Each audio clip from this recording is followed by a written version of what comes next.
E aí, se sentindo soterrada ou soterrado por informação?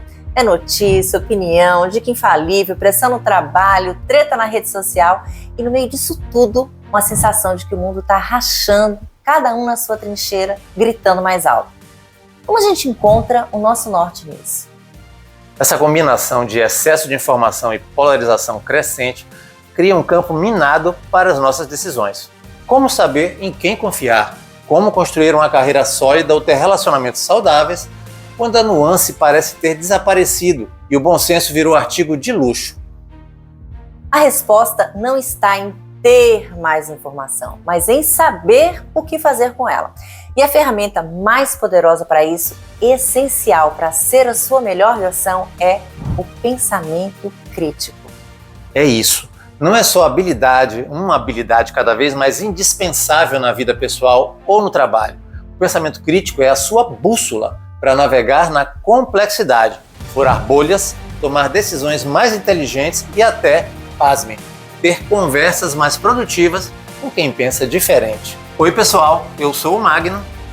E eu sou a Cal. Bem-vindos de volta ao Transcend, canal que te ajuda a destravar seu potencial e crescer em um mundo cada vez mais desafiador, mas também cheio de oportunidades.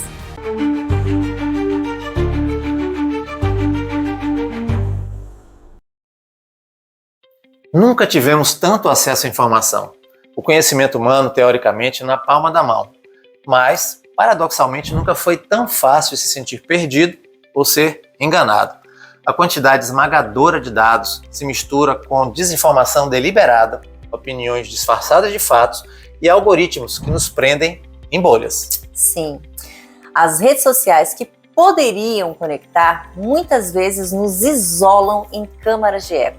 O algoritmo aprende o que a gente gosta, o odeia e só nos mostra mais do mesmo. A gente começa a achar que a nossa visão é a única válida e que o outro lado é ignorante ou mal intencionado. Isso alimenta a polarização que vemos em todo lugar, na política, na ciência, até em discussões sobre qual série é melhor. E essa dinâmica tem consequências reais, prejudica a nossa saúde mental, corrói relacionamentos e nos leva a tomar decisões ruins. O trabalho significa projetos mal planejados, conflitos que escalam, resistência a ideias novas simplesmente porque vêm de outro grupo e oportunidades perdidas por pura falta de análise objetiva. Uma pesquisa da Reboot Foundation, entidade dedicada a desenvolver o pensamento crítico, descobriu que, embora a maioria das pessoas acredite que pensa criticamente, muitas falham em testes básicos de lógica e identificação de fontes confiáveis. Ou seja, há um gap entre a percepção e a realidade. Por isso, o pensamento crítico é o filtro essencial. Ele nos capacita a distinguir sinal de ruído, o que é informação relevante e o que é só barulho ou manipulação.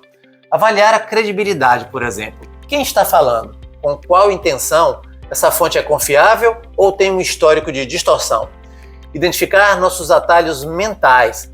Reconhecer nossos próprios vieses antes que eles nos dominem. Abraçar a complexidade. Entender que a maioria dos problemas reais não tem soluções simples ou respostas do tipo sim ou não. É a diferença entre ser levado pela maré e ter o leme nas mãos, construindo um caminho mais consciente e equilibrado, mesmo em águas turbulentas. Ok, como afiar essa ferramenta? Vamos mostrar aqui um método de 5 passos para lidar melhor com tudo isso. 1. Defina o alvo.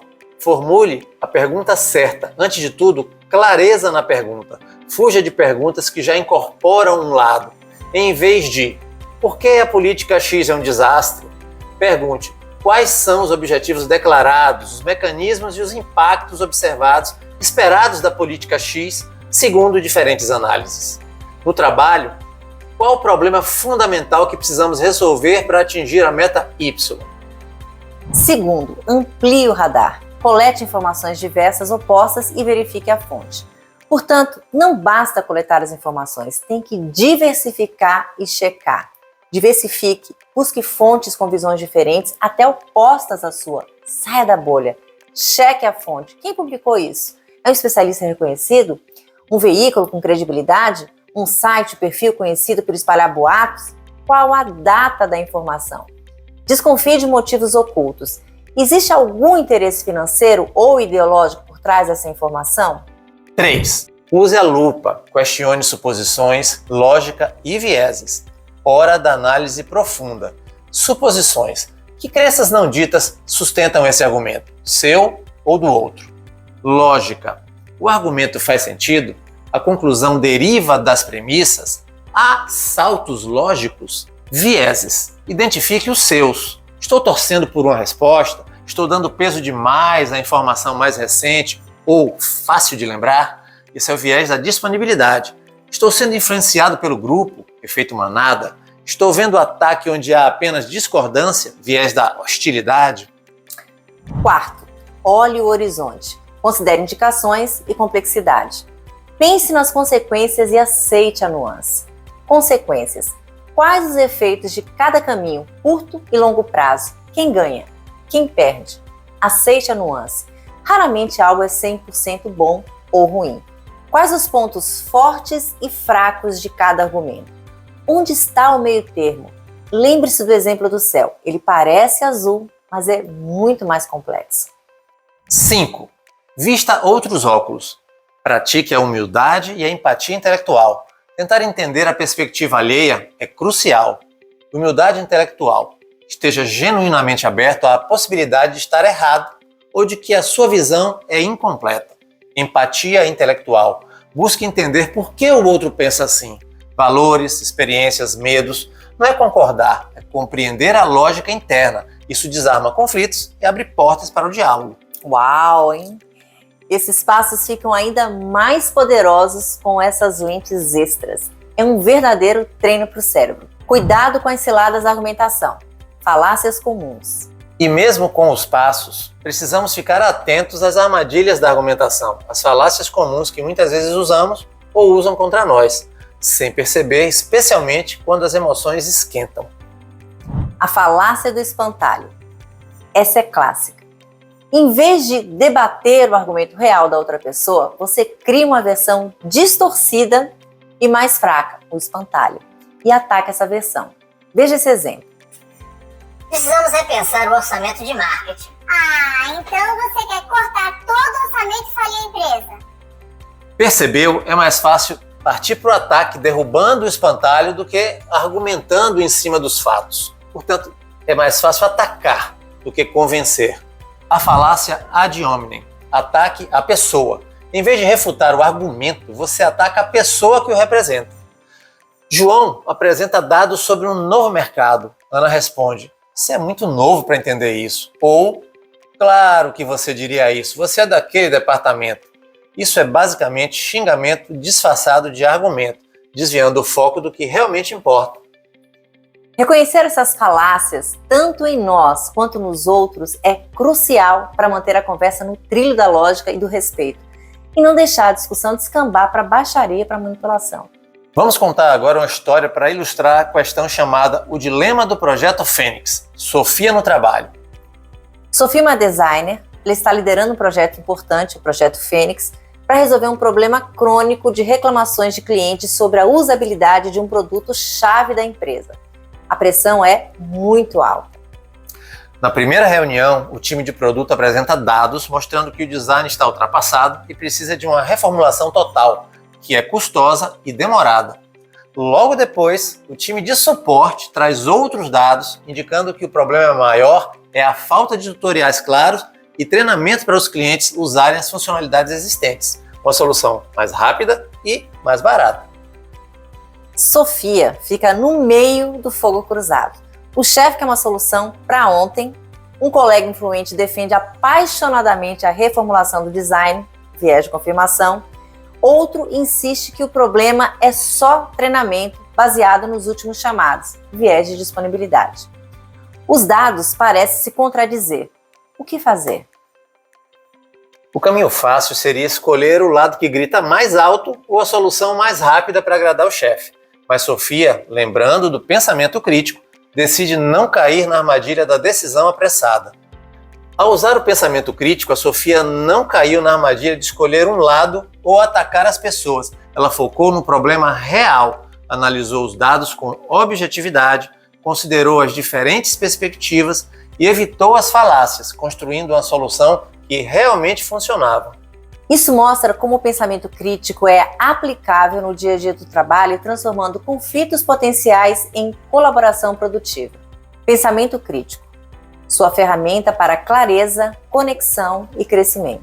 Pessoal, em um mundo cada vez mais complexo, barulhento e dividido, o pensamento crítico não é apenas útil, ele é essencial. É a sua ferramenta para filtrar o ruído, questionar narrativas, tomar decisões mais conscientes e construir pontes de entendimento, mesmo em meio a discordâncias.